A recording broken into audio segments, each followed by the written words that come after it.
Nah, nanti di sini karena di sini tuh data-datanya tidak ada, berarti kita tinggal melanjutkan saja. Misalnya kita tinggal masukin aja. Kita masukin jenis kelamin, nomor kakak. Kemudian di sini untuk kecamatan.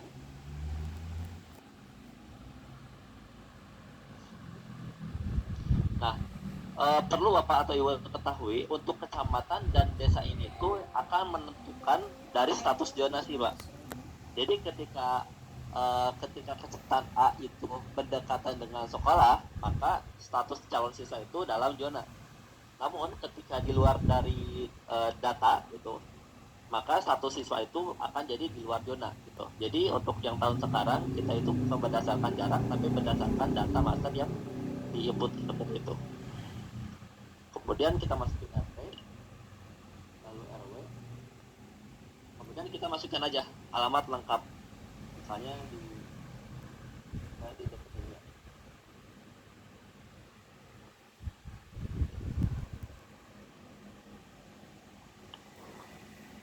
Nah, kemungkinan nanti bakal muncul alamat lengkapnya. Nah, ini tidak bisa digeser-geser ya, karena emang untuk yang sekarang kita menentukan dengan posisi pencarian seperti ini. Nah, kalau misalnya ada pertanyaan, lokasi saya tidak terdaftar nih, kira-kira gimana? Nah, untuk saran dari kita lebih baik ambil saja lokasi yang sekiranya terdekat. Misalnya ada masjid, misalnya ya udah masjid aja. Kemudian ada Alfamart atau apalah gitu, yang mana si data-data tadi itu udah terdaftar di Google Map. Nah, itu lebih akurat sih. Meskipun tidak sama persis, tapi seenggaknya secara jaraknya itu ada ya. Data itu sebetulnya kalau hanya sebatas beberapa meter ya perbedaannya itu nggak bakal jadi masalah, karena untuk yang tahun ini tuh untuk penentuan nilainya itu berdasarkan dari skor nilai seperti itu. Mungkin nanti saya coba jelaskan juga ya. Nah, kemudian di sini masukin juga tempat lahir. Nah, di sini tanggal lahir. Nah, untuk tanggal lahir ini tuh uh, ada validasi tidak bisa lebih dari 15 tahun. Kalau 15 tahun nanti akan keblok. Nah, kemudian di sini nomor WhatsApp orang tua. Di sini itu wajib diisi ya. Jadi satu anak, satu nomor orang tua. Nah, kejadiannya, Mas Ria bisa nggak? Misalnya kalau misalnya ada guru yang melakukan kolektif itu gimana gitu kan? Nah, sebetulnya untuk sistem ini tuh nggak apa-apa. Yang penting meskipun didaftarkan dengan satu nomor HP, didaftarkan dengan HP yang sama, yang penting nomor orang tuanya itu wajib beda gitu. Karena untuk nomor WhatsApp orang tua ini tuh semua notifikasi yang berhubungan dengan pendaftaran PPDB itu bakal masuk ke nomor WhatsApp orang tua. Jadi seperti itu. Jadi kalau misalnya nomor WhatsApp orang tuanya itu berbeda tidak masalah. Tapi kalau misalnya WhatsApp orang tuanya itu sama, kemungkinan takutnya itu nanti bakal ada masalah seperti itu. Ini saya coba masukin dulu ya. Kemudian ini emailnya.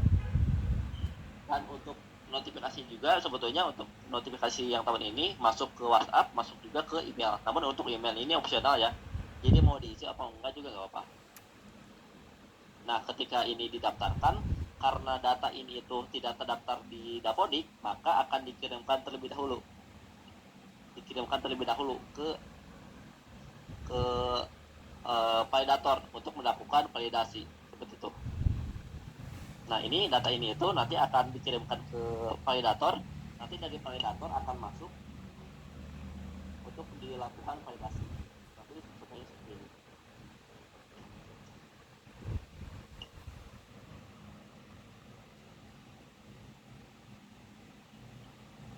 Nah, mungkin seperti ini. Nah, nanti data ini itu, data yang tadi, ya data yang ini akan mengirimkan notifikasi ke WhatsApp orang tua bahwasannya data yang tadi itu sudah dikirimkan dan harap menunggu untuk melakukan validasi dari validator. Jadi ketika validatornya itu udah mengupload data yang tadi, saya diterima ya. Nanti akan muncul lagi data yang tadi. Nah, ini karena data ini bukan error ya sebetulnya, karena emang data validasinya itu udah masuk tapi belum divalidasi seperti itu. Nah, nanti untuk notifikasinya itu akan dikirimkan ke WhatsApp orang tua ini. Nah, misalnya kita coba pakai IDSN yang sama ya, sebentar.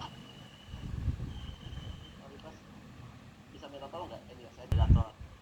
Jadi sebetulnya uh, kalau misalnya data NISN itu tidak terdaftar pertama kali ya, kemudian nanti didaftarkan, sebetulnya itu untuk data itu nanti bakal bisa dipakai lagi untuk di tahun depan. Jadi di tahun depan itu dia tidak perlu melakukan pendaftaran lagi. Jadi dia tinggal melanjutkan saja dengan NISN yang sama. Karena emang yang sekarang tidak terdaftar, kemungkinan bakal didaftarkan terlebih dahulu. Oke, sebentar ya. Ada nggak, Ibas? Misalnya kita punya NISN dan terdaftar di Dapodik ya. Nah, misalnya kita pakai yang ini 0114046830. Ketika kita masukin dan dicek validasinya itu dan data ini terdaftar di Dapodik, nanti bakal muncul beberapa data yang sudah terdaftar.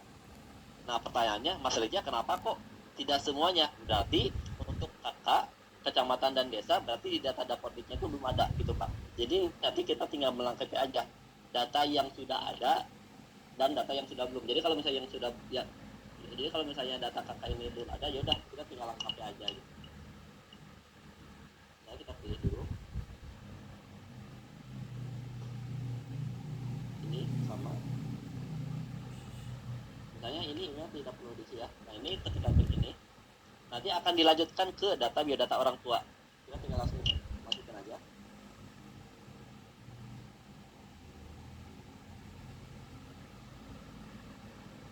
Kita tempat tanggal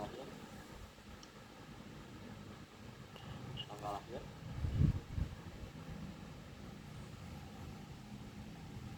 kemudian di sini kita masukin aja lokasi rumah misalnya.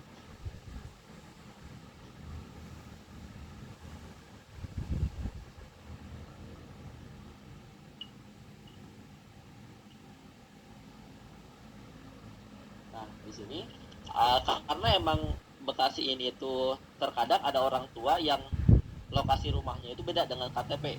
Nah, kalau misalnya lokasinya beda, dua-duanya ini harus diisi. Tapi kalau misalnya lokasi KTP dengan lokasi yang sekarang itu sama, ya udah kita tinggal checklist aja ini. Nanti bakal sama data-datanya. Kalau udah, klik selanjutnya.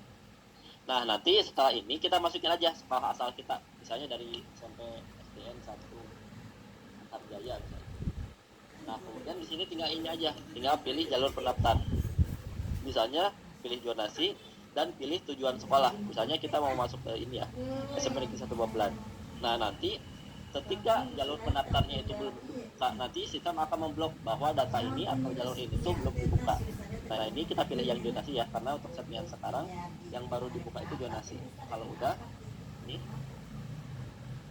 Nah, di sini ada dokumen-dokumen yang perlu yang perlu diupload. Nah, untuk tiap jalur juga beda-beda tiap dokumennya. Tapi untuk data wajibnya itu sebetulnya cuma dua.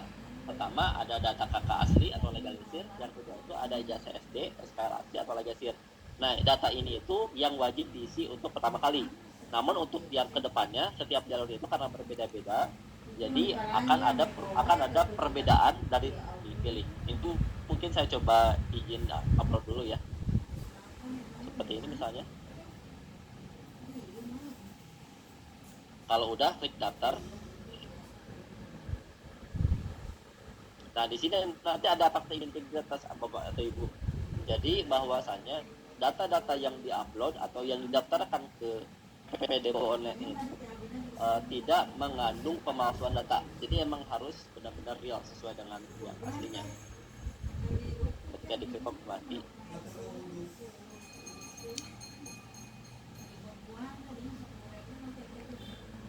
Berisik apa?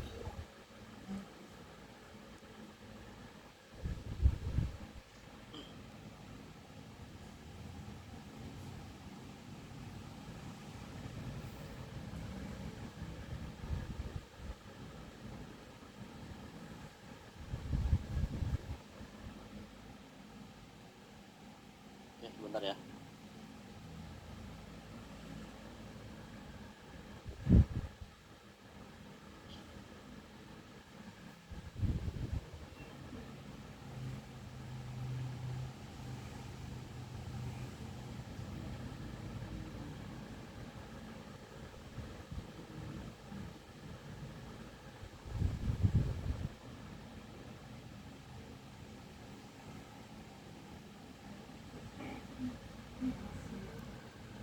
daftar.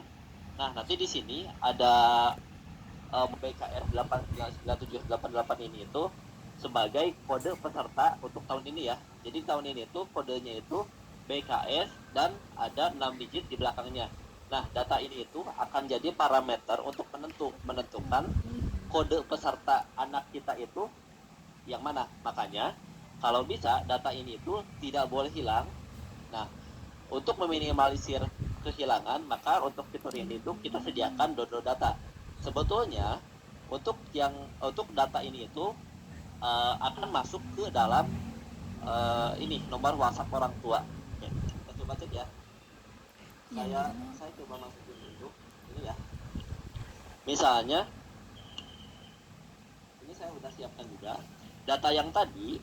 Ketika sudah didaftarkan, nanti akan muncul notifikasi dari WhatsApp gitu kan, yang sudah dengan nomor yang sudah disediakan. Nah, contohnya seperti ini. Terima kasih calon siswa dengan atas nama Ananda Sahil yang tadi ya, dengan nomor pendaftar BKS 8997888. Nah, data ini itu akan tersimpan di WhatsApp nomor orang tua, dan juga data ini juga bisa di-download. Jadi kan nanti ke depannya kalau misalnya anak saya itu nomor pendaftarnya itu berapa, jadi kita bisa tinggal download aja. Nah, ini tinggal di-download, nanti akan jadi PDF yang mana kita bisa dibuka di lainnya. Nah, di sini juga bakal muncul pembukaan itu untuk jalur zonasi itu kapan, kemungkinan penutupannya juga kapan. Nah, di sini untuk yang sekarang ya, karena ini masih dummy ya, di sini pembukaannya itu tanggal 30 Mei dan penutupannya itu tanggal 2 Juni. Ini baru data dummy ya. Nah, kemudian ada detail data-data yang sebelumnya kita daftarkan tuh nanti di sini munculnya. Nah, seperti itu. Nah, ini setelah ini seperti apa?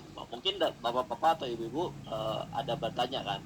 Nah, kalau sudah ini, nanti tugas dari bapak-bapak atau ibu-ibu sebagai admin sekolah atau operator sekolah. Contohnya, saya masuk sebagai admin SMPN 1 Bebelan. Nah, kemungkinan kemudian nanti kalau misalnya ada pendaftar ke sekolah kita, misalnya nih untuk yang SMP 1 Bebelan ya, nanti bakal muncul notifikasi seperti ini. Nah, ini itu di sini ada zonasi, kemudian nomor 6. Nah, ini itu apa? Ini itu berarti ada 6 orang atau calon siswa yang mendaftar ke sekolah kita. Misalnya kita klik ini. Nah, ini tinggal cari aja.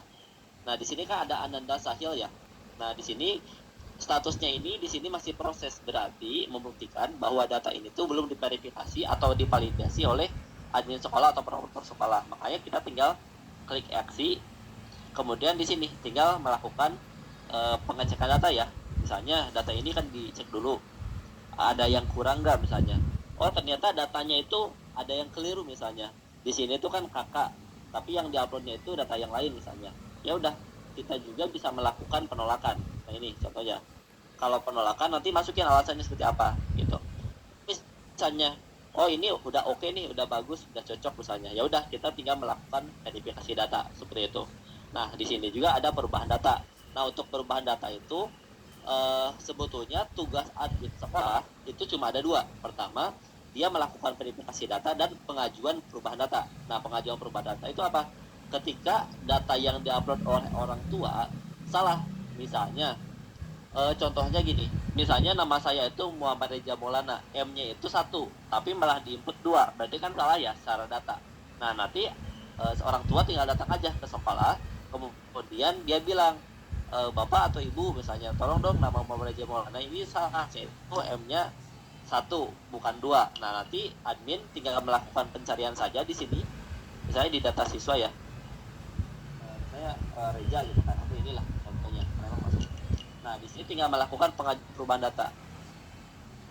Nah, misalnya inilah Ananda Sahil, harusnya itu bukan Ananda tapi Adanda misalnya. Nah, nanti tinggal klik pengajuan perubahan data, kemudian klik pengajuan perubahan data. Nah, ini tinggal tambahkan saja yang mau diedit itu yang mana, misalnya namanya ya yang diedit. Nah, ini data awalnya ini Ananda Sahil jadi Adanda Sahil misalnya.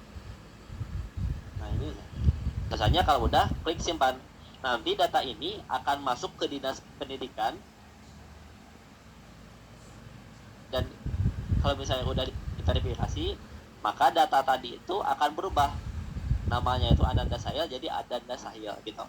Nah, kemudian di sini ketika dari validator atau dari admin dinas pendidikan itu sudah melakukan verifikasi, ya udah, jadi datanya ini benar-benar berubah dengan data yang baru. Nah, kemudian kalau misalnya datanya benar dari admin pendidikan atau dari admin sekolah, tinggal melakukan verifikasi data saja. Misalnya dengan cara menekan tombol verifikasi, kemudian klik ya. Nah, kalau udah data ini berubah jadi terverifikasi. Nah, nanti orang tua dapat notifikasi berupa WhatsApp orang tua. Berupa WhatsApp, berupa seperti ini. Terima kasih calon siswa dengan atas nama maaf, yang ini ya. Maaf, ini saya salah. Nanti bakal muncul notifikasi. Oh, ini nih. Ini lagi terkirim ya, sebentar. Kita tunggu dulu. Nah, ini itu datanya itu tergantung dari koneksi, kemudian tergantung dari banyaknya antrian yang muncul. Karena ini itu tidak ada antrian, dia cepat ya. Nah, contohnya seperti ini. Terima kasih calon siswa dengan atas nama Andan Tahil telah mendaftar di SMP Negeri 1 Babelan dengan jalur zonasi yang diajukan untuk pendaftaran PPDB 2024-2025 sudah diverifikasi. Silahkan cek data klasemen segera. Nah, nanti orang tua tinggal masuk lagi aja ke sini. Nah, nanti orang tua tinggal masuk ke sini, cek status. Nah, nanti tinggal masukin aja nomor pendaftaran tadi, misalnya ini ya. Kemudian masukin nomor WhatsApp orang tua. Nah, kalau misalnya udah dicek, nah di sini statusnya itu sudah terverifikasi. Terverifikasi itu apa? Terverifikasi itu data yang kita upload atau data yang orang tua upload sudah divalidasi atau diverifikasi sama admin sekolah atau operator sekolah, namun jadwal pengumumannya itu belum ditutup dan status dia itu sudah dalam masuk klasemen gitu. Sampai sini dulu ada pertanyaan atau gimana? Atau dari Pak waktu peserta ada yang Ini